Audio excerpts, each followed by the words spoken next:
Hello dear friends, this is the patient of a pleomorphic adenoma which was proven by FNAC and is posted for superficial parotidectomy.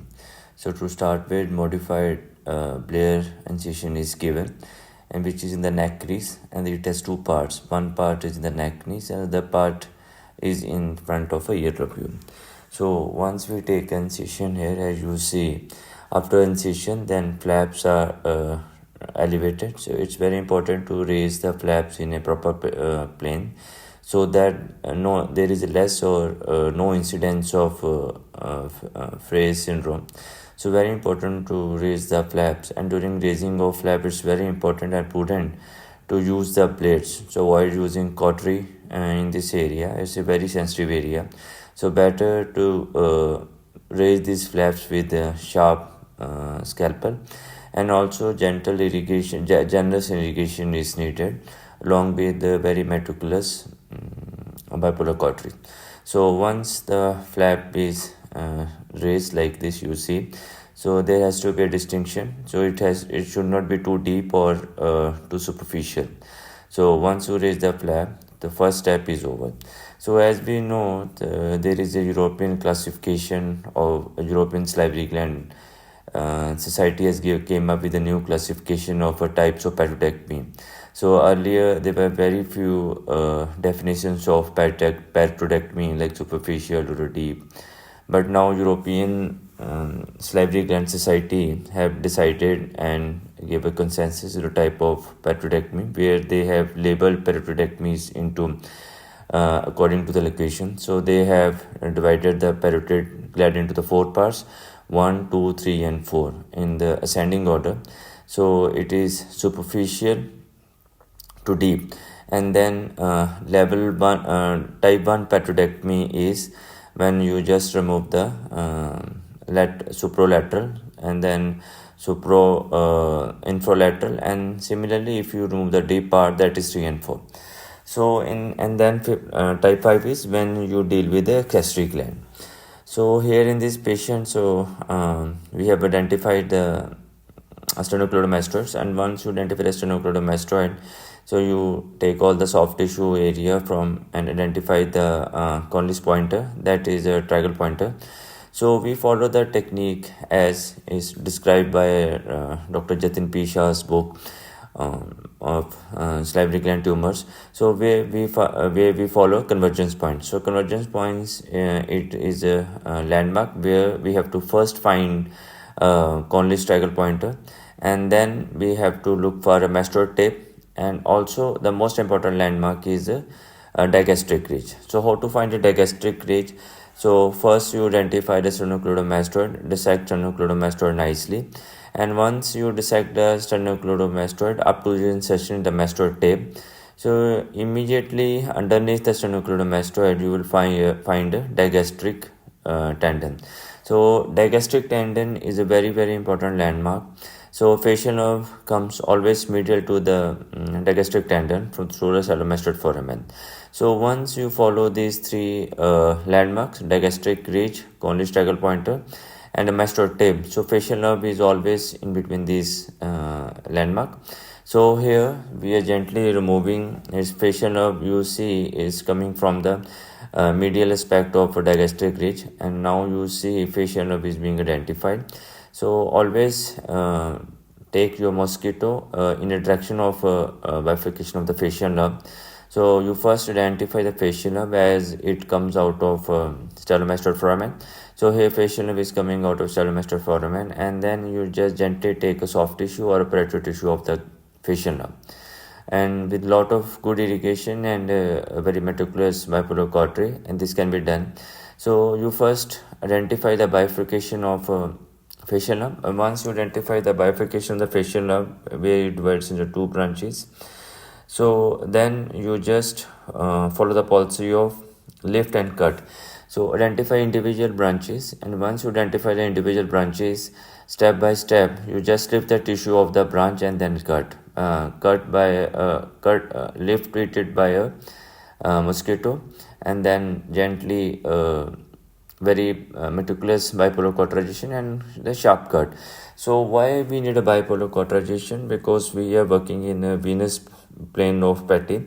So they, if their bleeding is there, so there are chances we may injure the semi-bottom facial nerve. So always your field should be very good, and ask your anesthetic to give you a total intravenous anesthesia that gives extremely good feel, and follow a very nice meticulous dissection and with lot of irrigation and bipolar cauterization. So here by one we are following the branches. So again, so there is very important facial nerve branches classification by Katz and Castellano.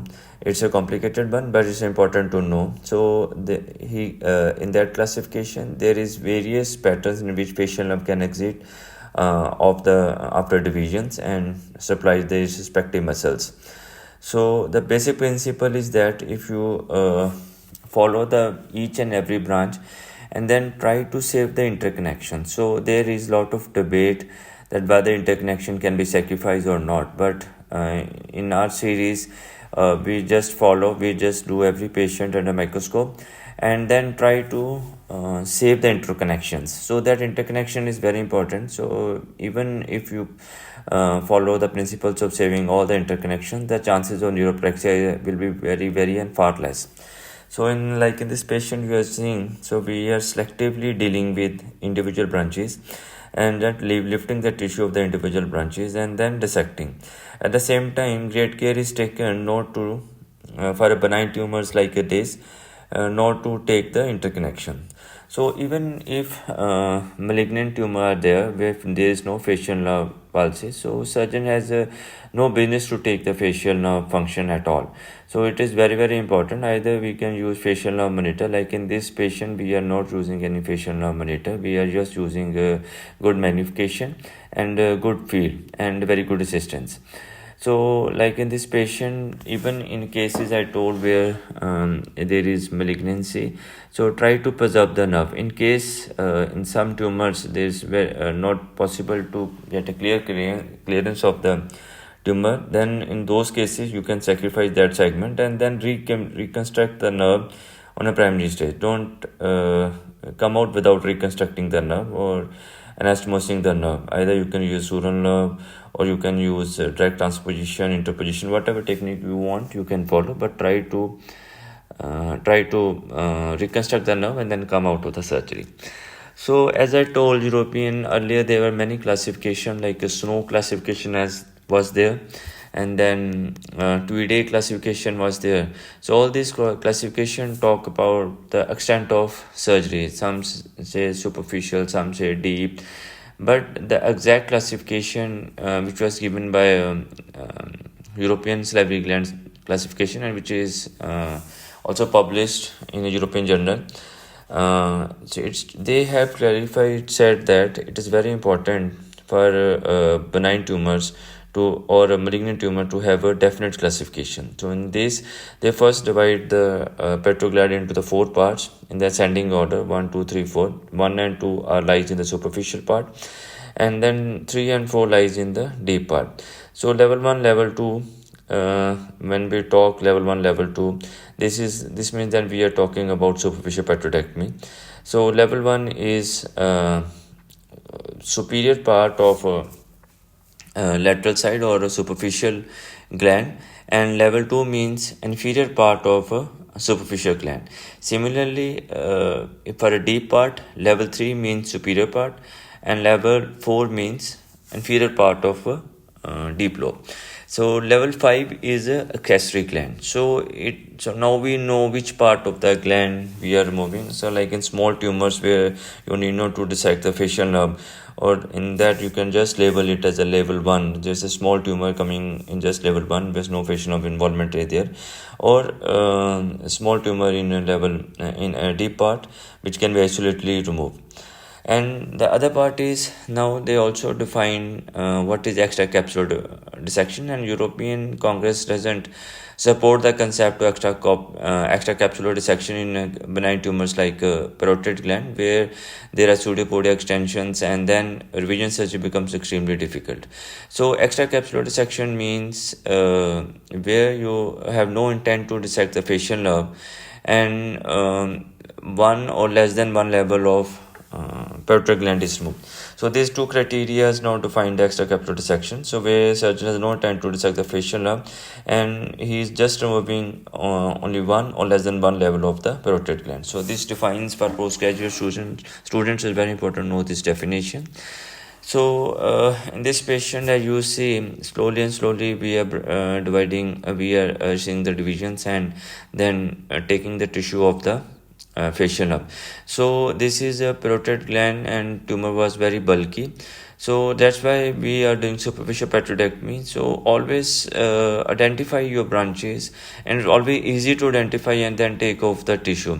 So if we don't identify our branches or independently pull or push or do something like that, so there are chances of neuropraxia. The biggest fear of surgeons of for doing a parotid gland surgery was that there is a very complex anatomy of facial nerves. So once you understand the concept of convergence triangle, so from where the nerve comes out, that is the first important step, that is the exit point. So there is a convergence point which is made by a digastric triangle, and then from a stylomastoid foramen comes in between the digastric triangle, mastoid tape, and then convex triangle pointer. And second is you have to look for individual branches. Then don't start before you see a division of into two branches. Once you see the division, then immediately follow the principle lift, and then lift, burn and cut, lift, burn and cut. So in this way you have very good chances, and always try to practice or try to do your cases in a microscope, because that is the best way in which you can preserve the facial nerve. If you are not used to, at least use a loop of 2.5 magnification or something like that, but always better to use it in a microscope setting. So like in this patient, we are just taking the tissue off and then put a drain, and now you see the individual branches, the interconnections are well saved. So every branch is supplying its respective muscles. Thank you so much.